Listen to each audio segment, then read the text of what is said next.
eye contact, and you can get a vibe, when you speak. But this Zoom's okay.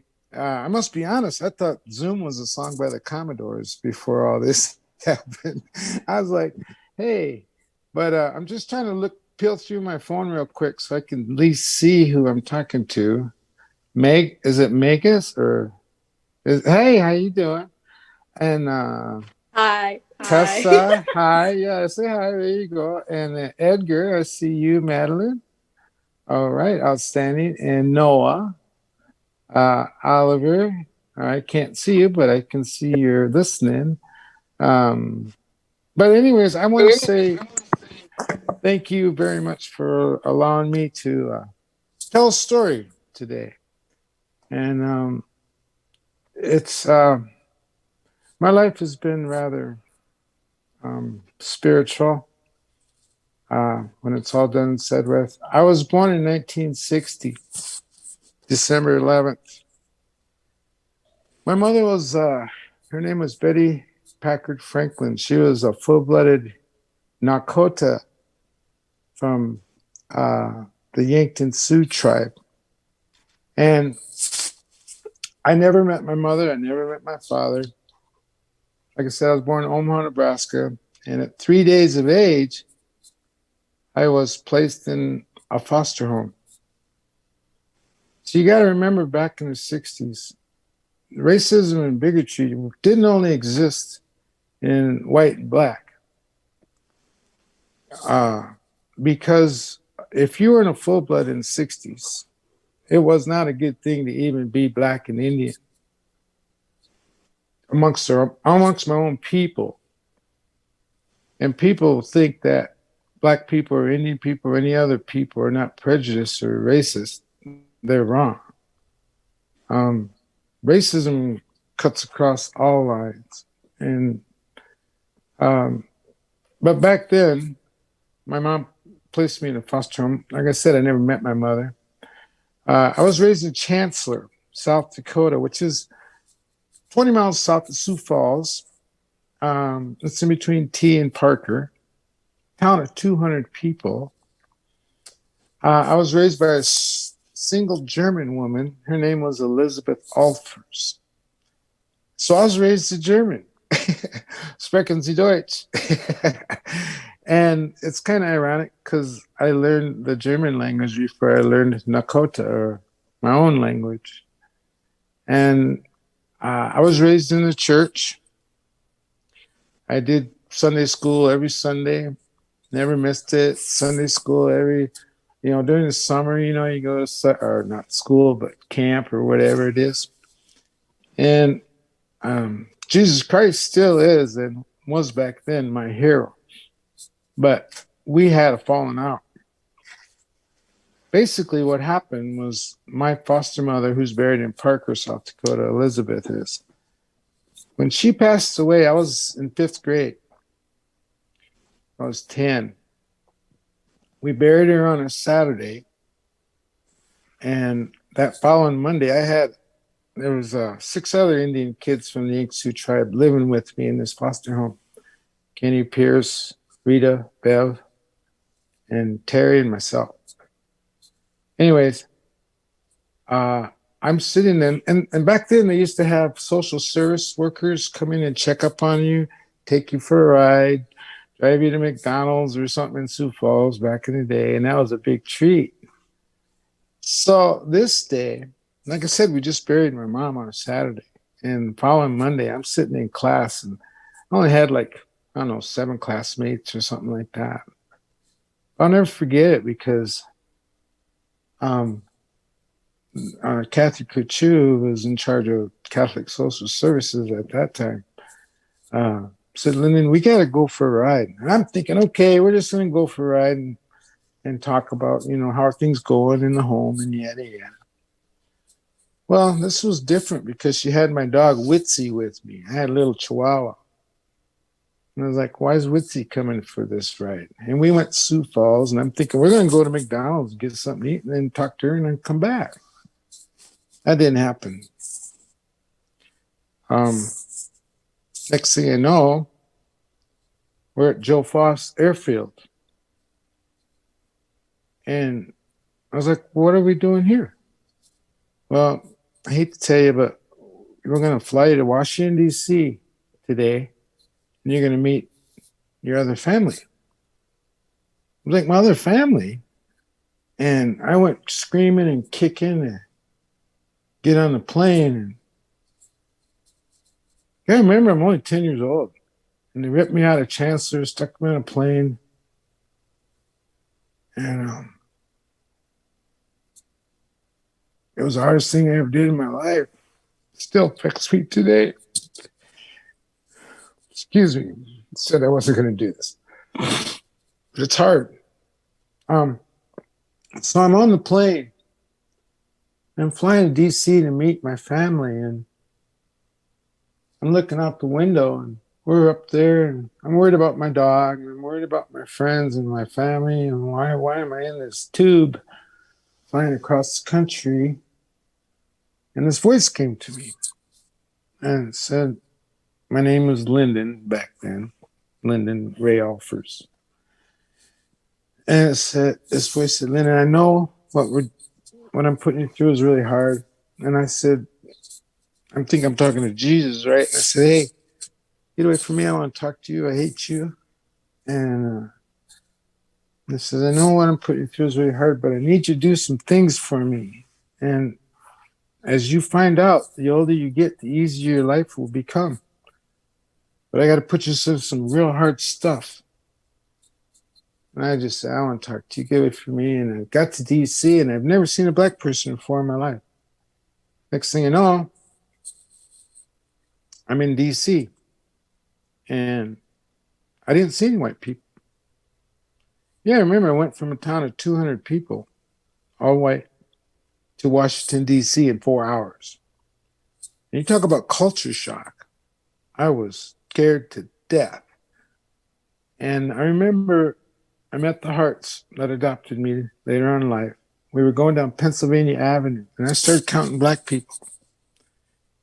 And I got to about 100. We went past the White House. Then we was going up to, and I finally gave up about 100. I was like, I can't count this far. And that was my first experience with meeting people other than what I was raised around. But anyways, so I lived in D.C. for a couple of years, and then my mother, Lois Hart from Watertown, her father, Jim Miner, owned a grocery store in Watertown called Opie's Cakes. So we lived in D.C. for a couple of years, and I tried running away a couple of times, and I didn't like it. I mean, I liked it, but I didn't. I wanted to go back to South Dakota. I was going to live in a cornfield. I wanted to get back to Chancellor.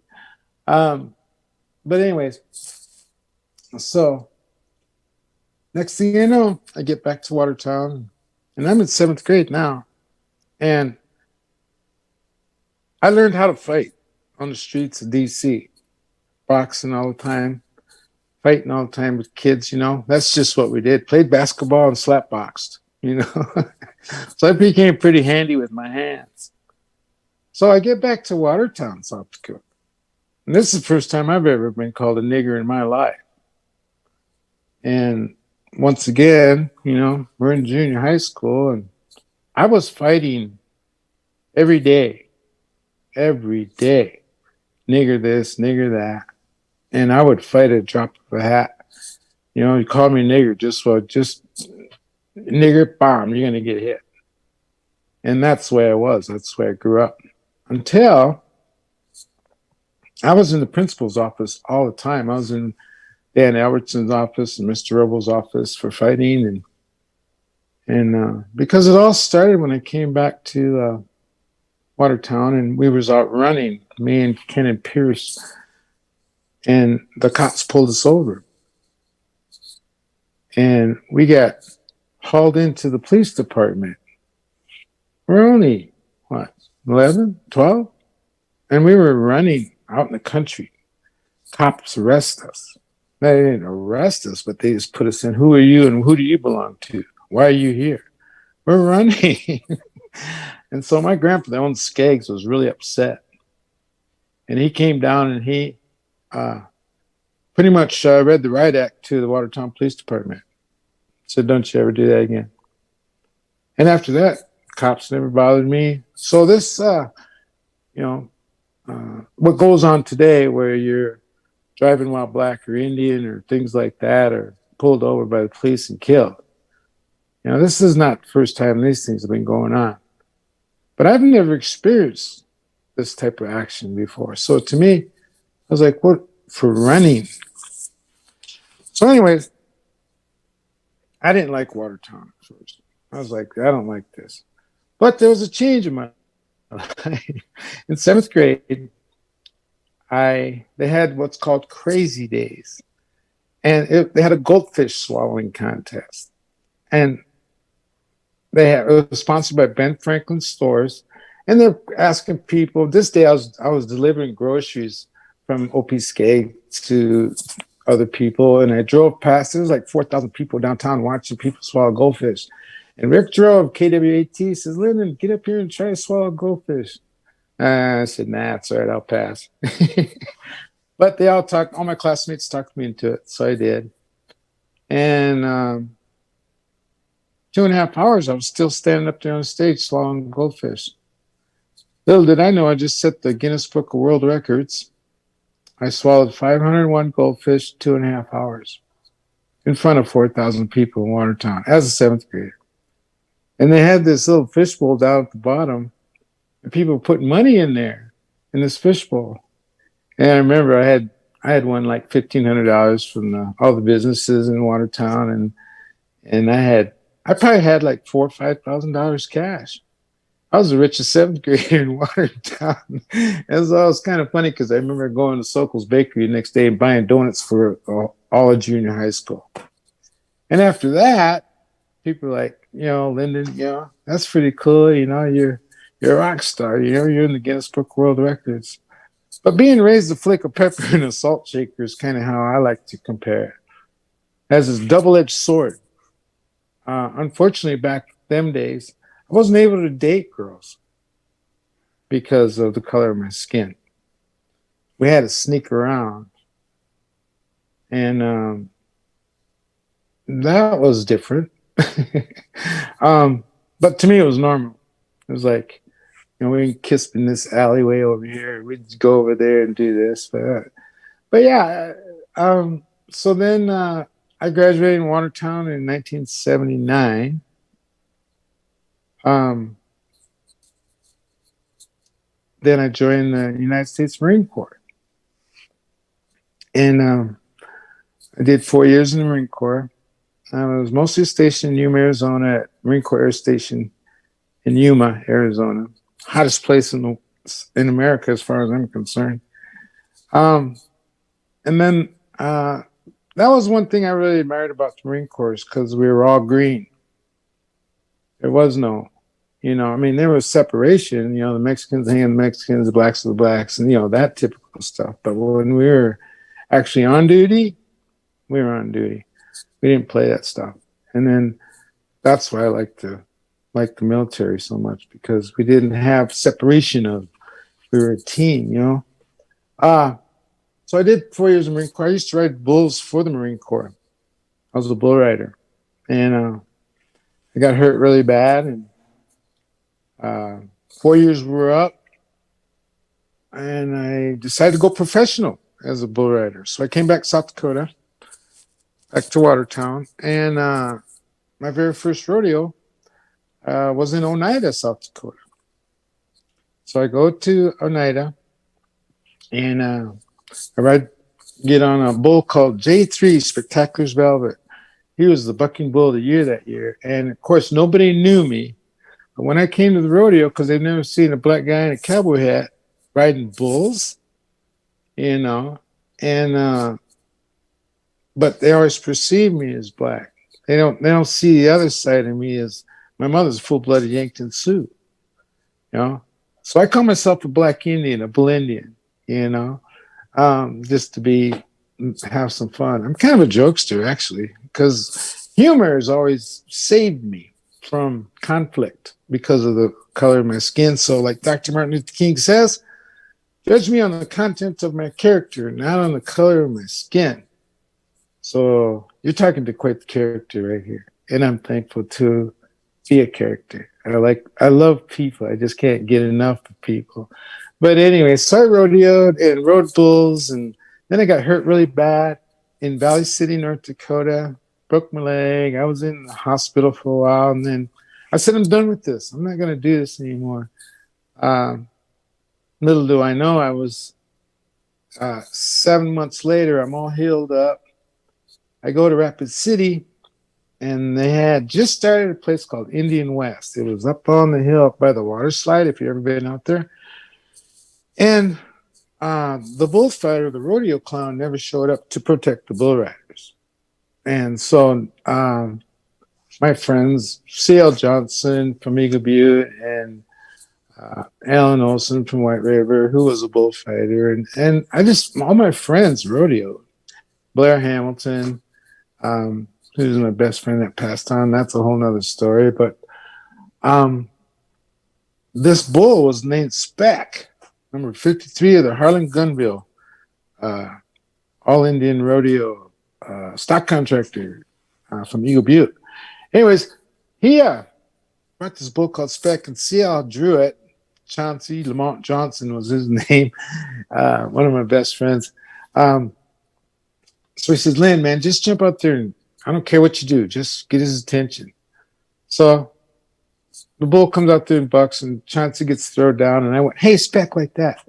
That bull just turned right on me, had me lined out. I'm running down the down the arena, screaming, what do I do? You know, next thing you know, this bull's right behind me, and I just make a move, and he blows right by me. So everybody goes, bullfighter's born. And it came natural to me. And of course, you know, telling jokes and humor, said it just all worked. So my very first rodeo, I got paid $35 from Harlan Gunville. And that's how that part of my life for rodeo, which has been all my life, I got started.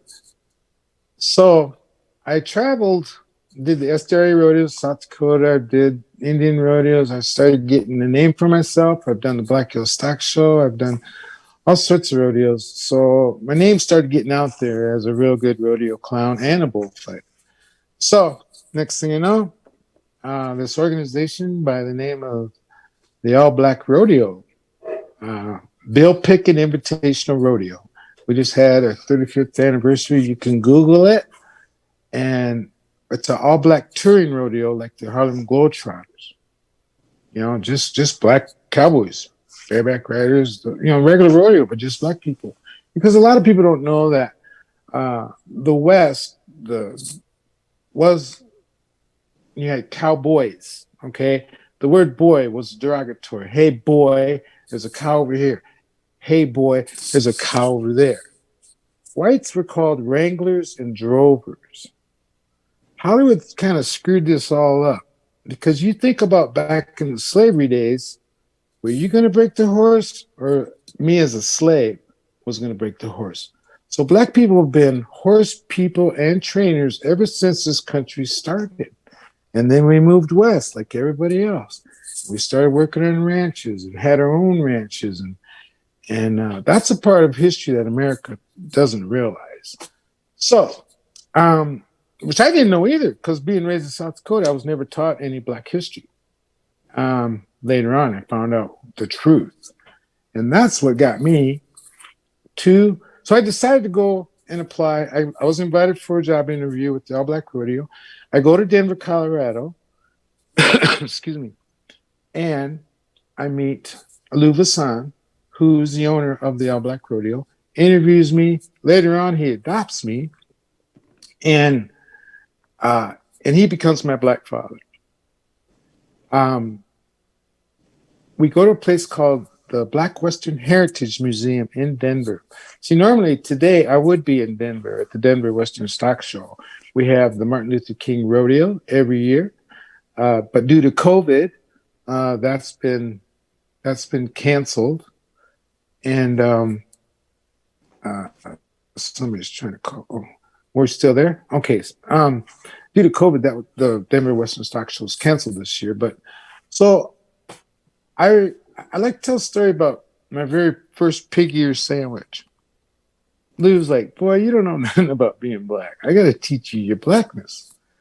I said, a pig ear sandwich? He goes, yeah. You never had a pig ear sandwich? I said, no. So we went and had a pig ear sandwich, a couple pieces of bread with pig's ear in it. I was like, okay, this is interesting. Wasn't bad. Um, so then he takes me to a place called the All Black Western Heritage Museum. And while I'm in this Heritage Museum, I'm looking around and I seen this article about Bill Bailey, B Bar 3, owner of the B Bar 3 Ranch, Edgemont, South Dakota, casino operator owner, and a Buffalo Soldier. I'm like, from South Dakota? So I'm like really pumped now because I'm starting to figure out some Black history in South Dakota. So I come back to South Dakota. I was living in Rapid City at the time. I come back to South Dakota and I started researching this Bill Bailey. So I stopped. I found where his ranch was at and I went and visited. Big, huge, tall dude. He must have been, I don't know, 7 foot something. He had hands the size of grizzly bears. I ain't kidding you. This guy was huge. And he, at this time, he was 90 or, 80, almost 90 years old. So I was telling a friend of mine about him. His name was Mark Maury, who ran the Tri-State Livestock News. So we went down there and interviewed him, did an article with him. But that was to meet that part of history. I was, you ever heard that song? Won't you come home, Bill Bailey? Won't you come home?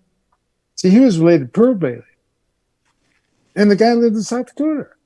I'm like, wow. So then I find out more Black history, and it's called a gentleman down in Yankton, South Dakota. He wrote a book called Black People in South Dakota's History.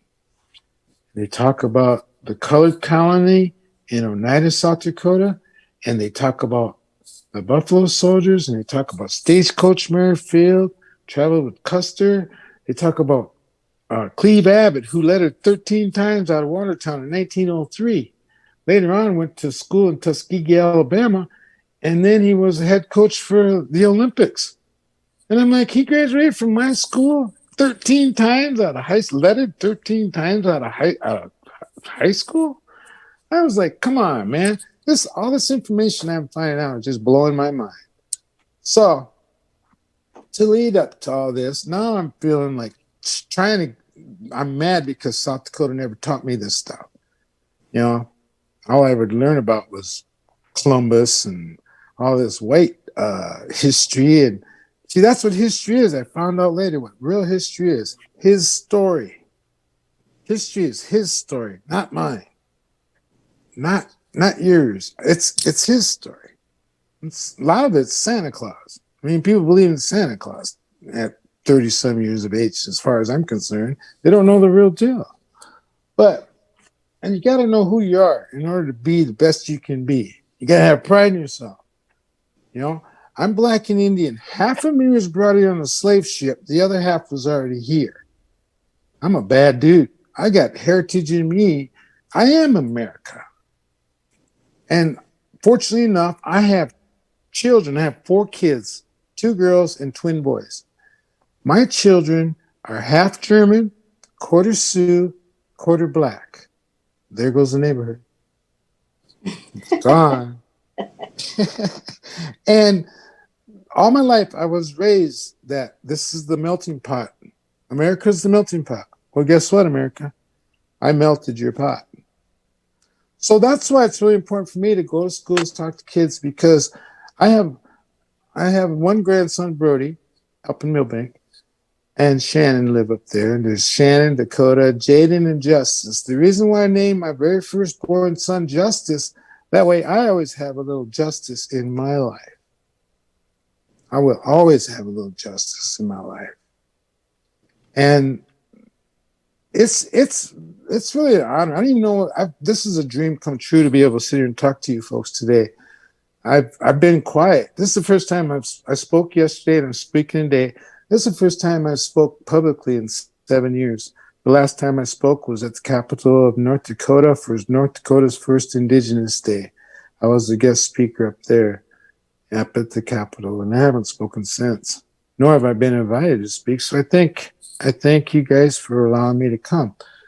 So, anyways, back to getting the King Holiday Pass. I'm working in the Western way in the mall this time of year, mind you, 30 years ago. And I'm selling boots and hats. And, I'm like, I could sell Ice Cube's Eskimos if you really want to know. So girls would come in there. Hey, you need some boots. And by the time they left out of there, I have said, try those jeans on. Those would look good on you. Matter of fact, that hat over there would look pretty good on you too. Matter of fact, when you get that done that, try this belt because these just came out. You got to have this, and I'd have them all decked out and they're walking around the mirror, and their husbands would come in and say, "Lynn, you got to quit selling my wife all this stuff." I was an excellent salesman because I like people and people like me. But my favorite thing to do was shape hats. I would steam hats and shape them, break them down, to fit the personality. I could see people's personality, and I said, "You need this type of hat," and I'd steam it for you. It was right in front of the mall. That's where the steaming was, right in front. And this one day, this guy,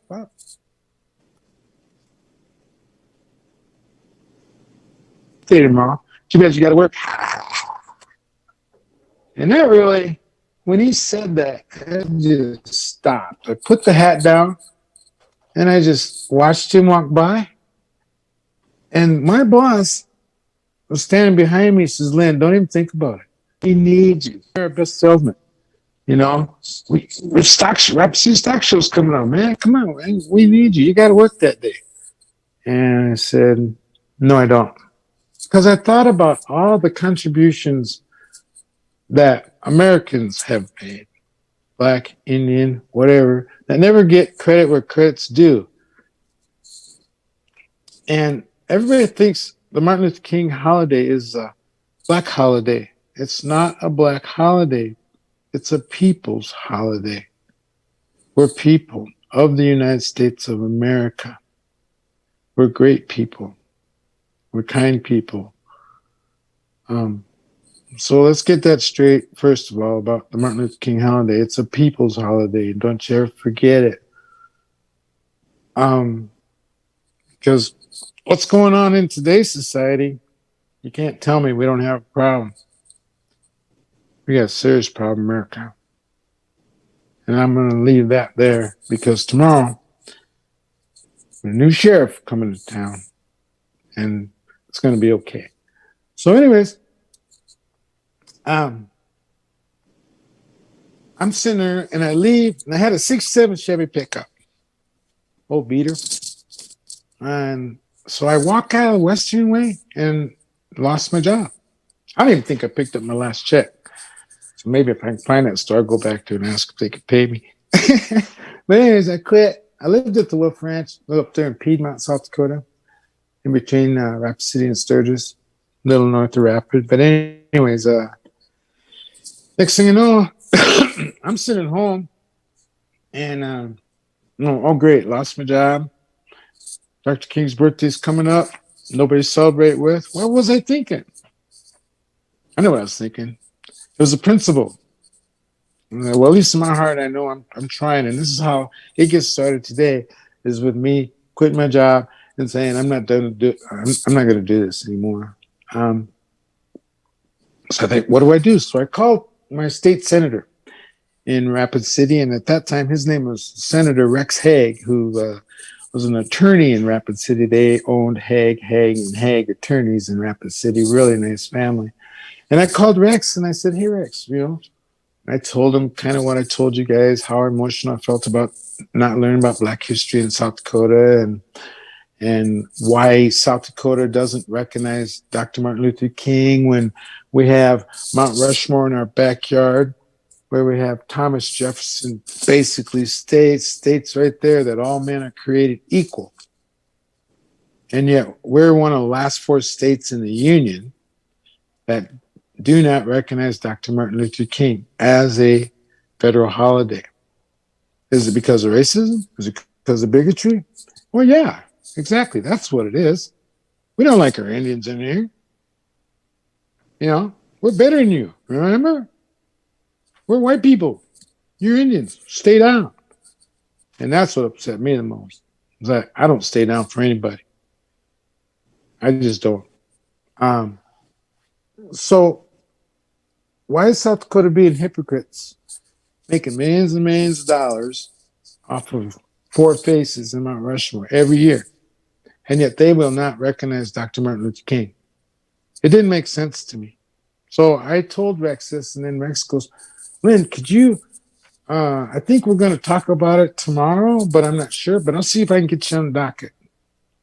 And without thinking, I said, okay. And I hung up the phone. He calls me back 15 minutes later. Lynn, you're on. I got you in. They want to hear from you. I said, okay. And I hung up the phone again. And I'm like, I just lost my job. I don't have no gas money. I'm broke. I got a 67 Chevy pickup. Tires on it aren't that good. Oh man, now what did I get myself into? I got a chance to go speak up for Dr. King. What do I do? So do what I always do, pray. So I had an actor friend of mine out in Los Angeles, Hollywood. I called him up. His name is Reginald T. Dorsey, a great actor. I told him what was going on. He says, "Now, Lynn, if I wire you some money, I want you to make sure you go to Pier. Don't be going to no bar and get drunk." And I said, "Reg, come on, man, don't be talking like that." So, anyways, so the next thing I know, he sent me $50. He wires me $50. And then my other friend, Willie Pressjohn from Blackhawk, South Dakota, who was in a wheelchair, they call him Wheelchair Willie, he had muscular dystrophy. He goes, Lynn, if you're going to go to Pier, I want to help. I want to be part of this.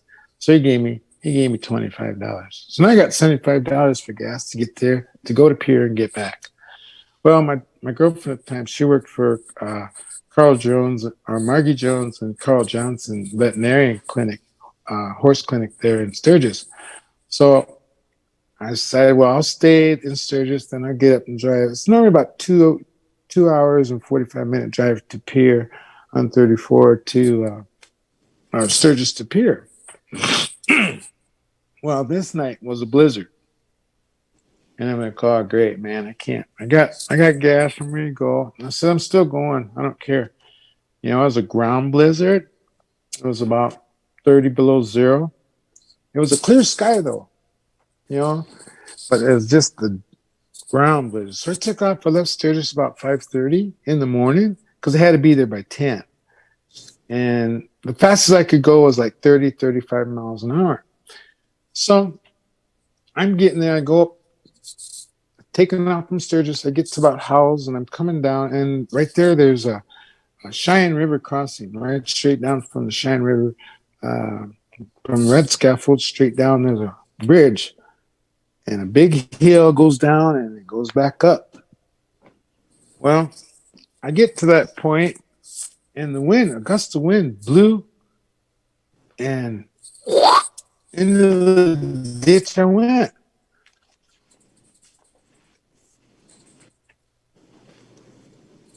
I'm like, wow. Yeah, remember, I'm in a 6.7 Chevy pickup. Heater didn't work that good. Hails are in the ditch. One's kind of sticking out. And I'm trying to get out of there. Defeated. Can't get there. And I started feeling really bad. And all of a sudden, it got really hot in my truck. I mean, hot. I started sweating. So I rolled down the window. I was like, what the heck? And I'm checking the heater. And I'm like, in here.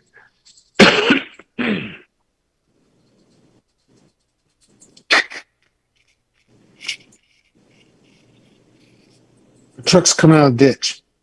And this voice, the same one was on the plane when I was a kid, said, you're going to Pier. And I was like, okay, what just happened here? Well, what am I? And I'm here to tell you, it was a clear sky. It was a ground blizzard. And it was like sun was just starting to come up over that hill. And behind me was a full moon. And the roads were really icy. You can check the weather report on this day. The reflection of the moon was off the road, shining back at me. And was like, wow, how am I going to get up that hill without slipping? I know I'm just going to spin my tires and I'm not going to make it up that hill. Well, this day I just got to the bottom, took off, and then went up this hill and never spun a tire. Pure ice, never spun a tire. So I get to the top of the hill, and you know how you get a blessing or whatever? Excuse me. Just the shower goes down your neck and your hair, back your hair stands up. Yeah. And so I get to the top of the hill and I prayed. And says, come on, man, we gotta get the pier. So I take off. And I get to the haze and I'm coming down haze and I'm coming in the pier. And meeting was at 10 o'clock. I get to pier about 9:45 on the east side of the Capitol. And I've never been in the Capitol building in my life. I've driven by there oodles of times, and I kept saying to myself as I was driving by the Capitol, I want to go in there one day. I'm gonna go in there one day. Well, this was the day. So I go inside of there and I'm checking out the walls. I'm like, wow, this is really cool. Looking around, touching the walls. And of course, I had to pee real bad or go to the bathroom real bad, whatever. And I found the bathroom and I go in there and there's this guy in there. He's sitting there, taking a whiz. And I'm like, I got to be in community room third floor or fourth floor, 15 or 10 or something like that. I can't remember now. He goes, well, just go 3 flights and turn left. And I was like, oh, okay.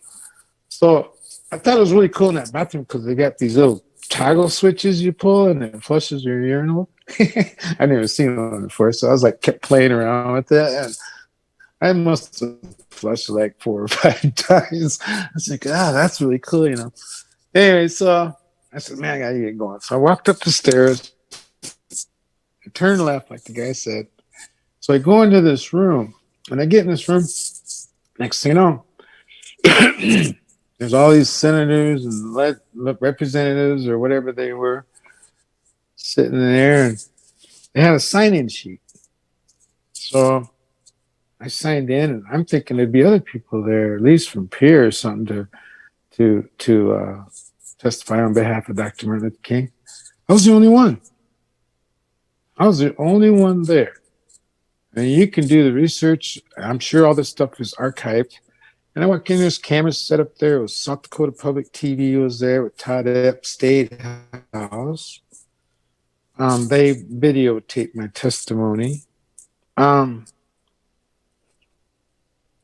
I signed in and sat down, and you had all these Republicans, like Jerry Lammers at that time from Madison was the Senate Majority Leader. I remember Gordon Peterson, other people that did not want the King holiday. They were like, well, Mr. Hart, please come up and tell us what you have to say. And I said, okay. So I stood up and started crying. And says, because they didn't know what I just went through, the spiritual experience I just went through.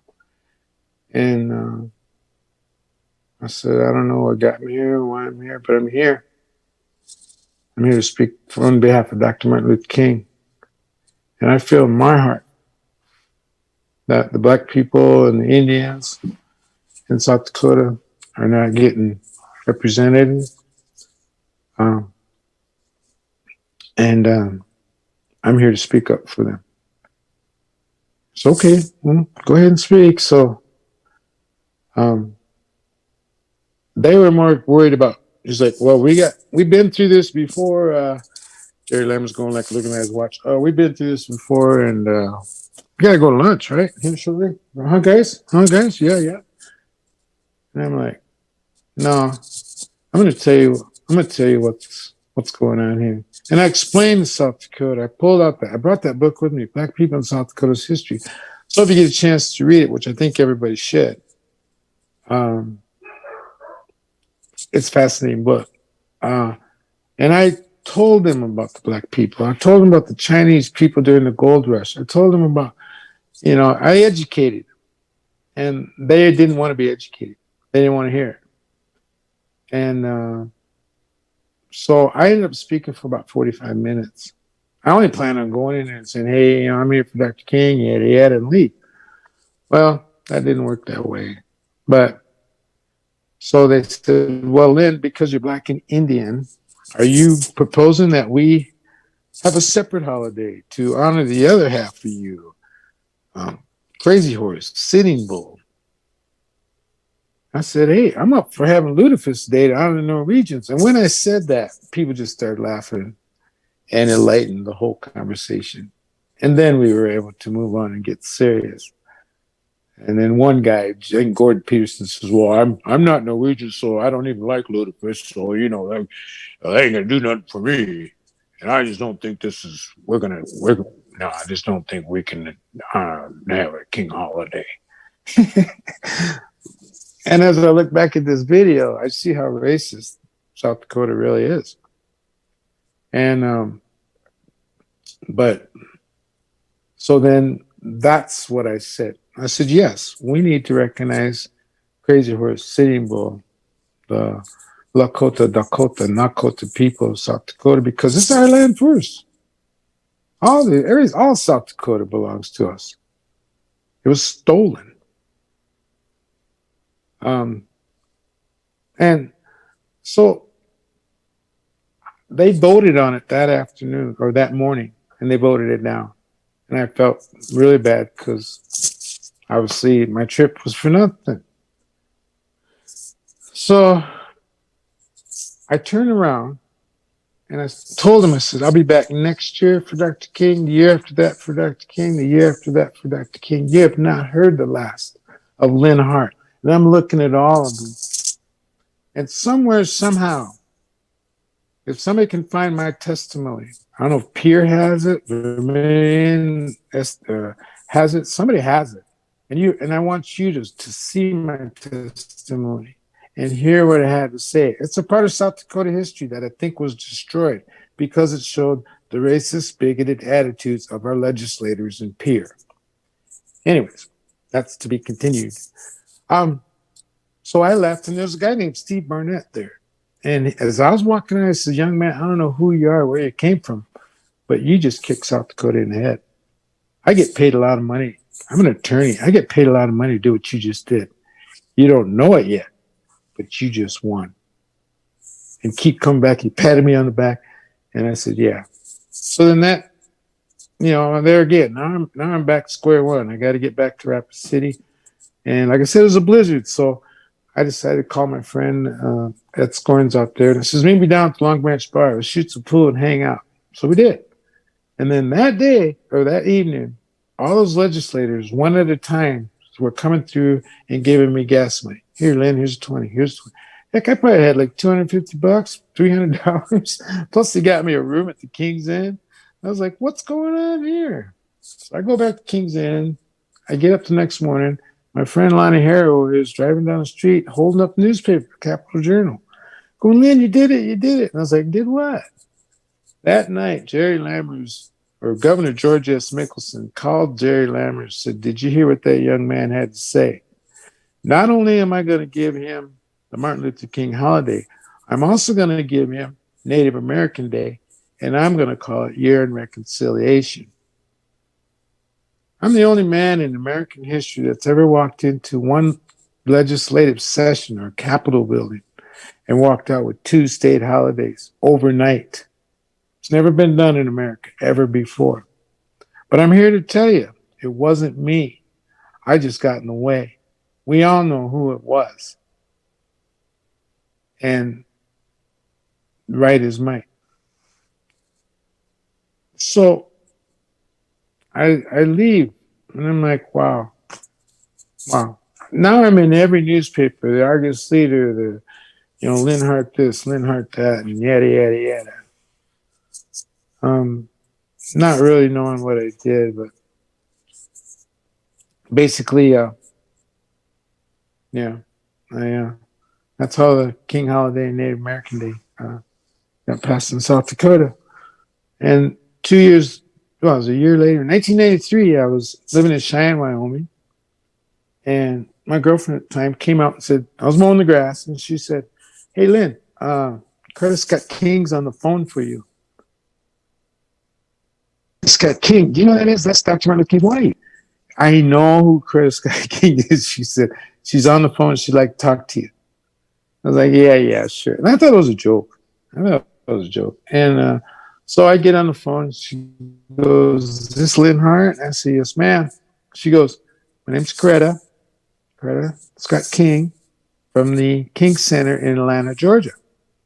I would like to call you to inform you that you have been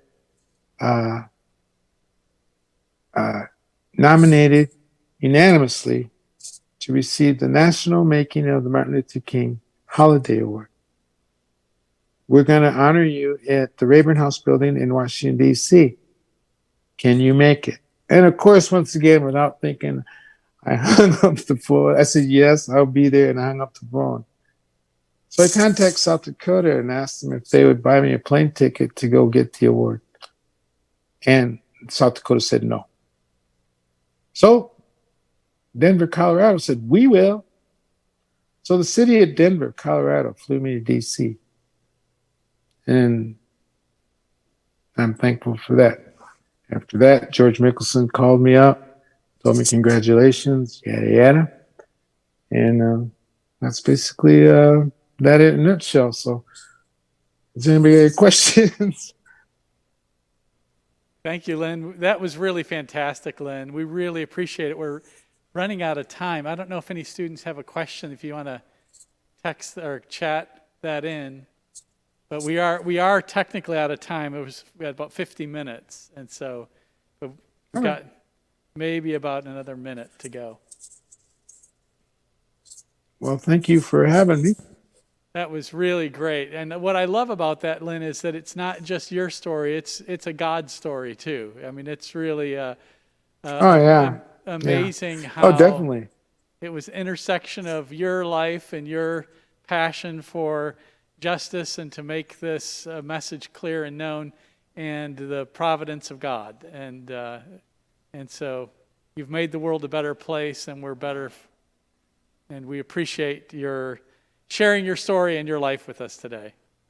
So thanks everyone for listening. Thank you. Somebody had a question. Oops. Oh, you're welcome. Okay. I was just reading your chat, but yeah. Okay, great. Thank you, Lynn. Yes, sir. Thank you. Thanks, everybody. Have a good day. Thank you.